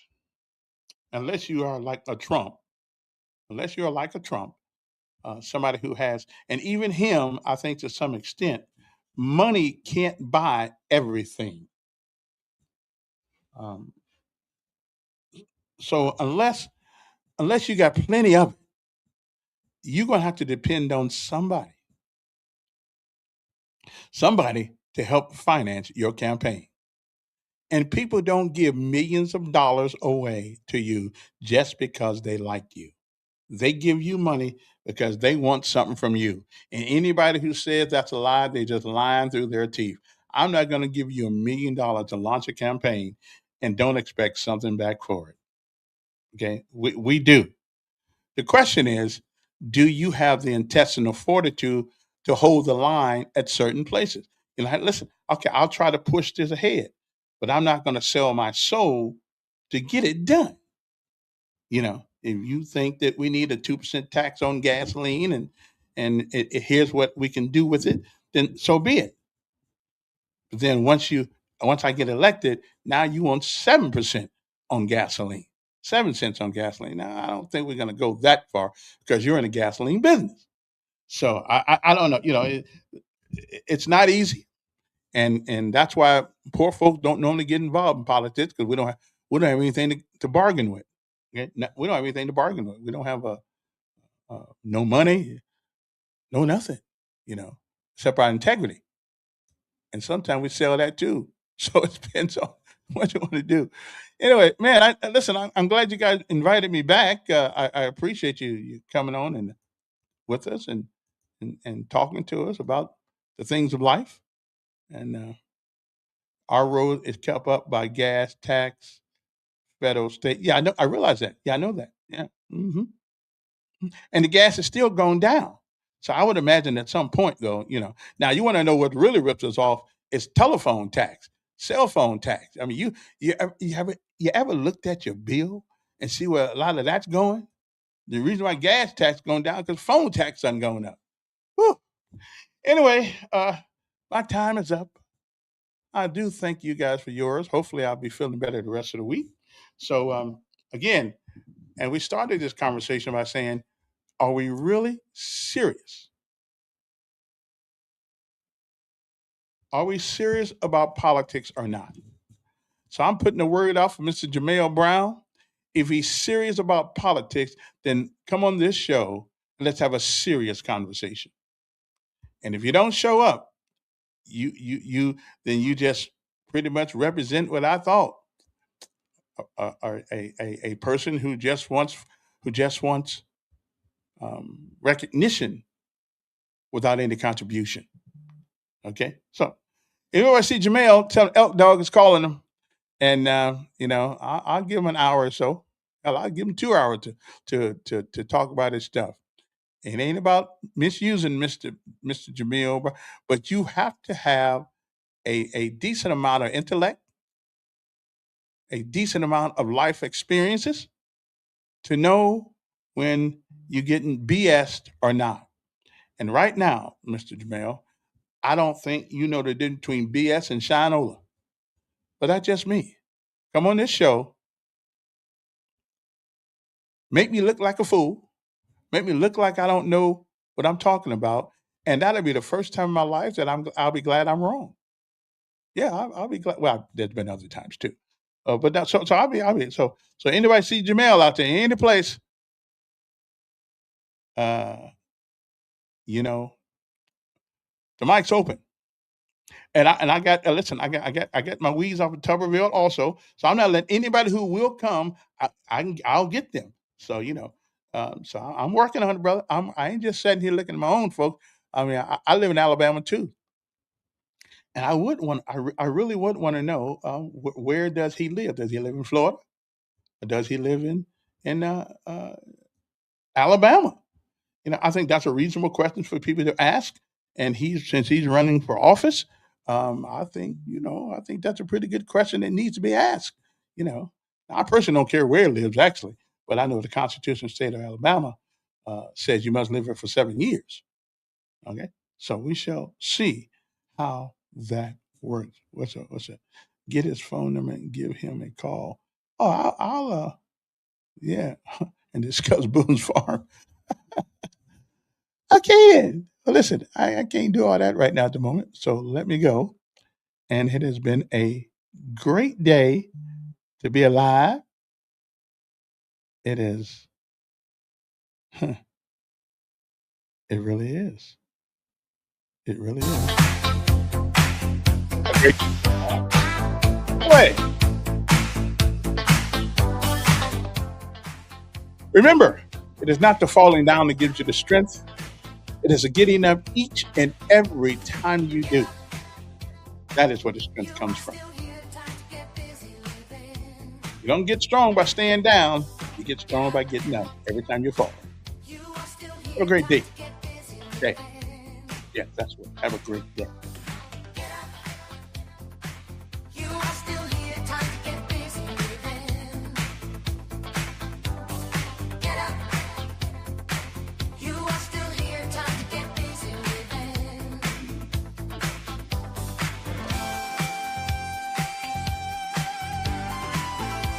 Hey, me and AI wrote this song. He did. He helped me write it.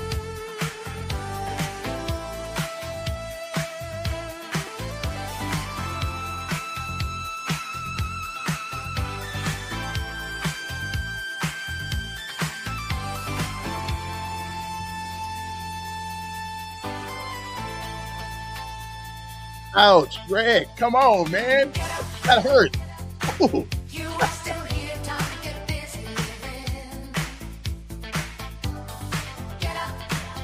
Oh, beat me upside the head one more time. Have a great day. Oh. Tell said, shut up and be quiet. Okay.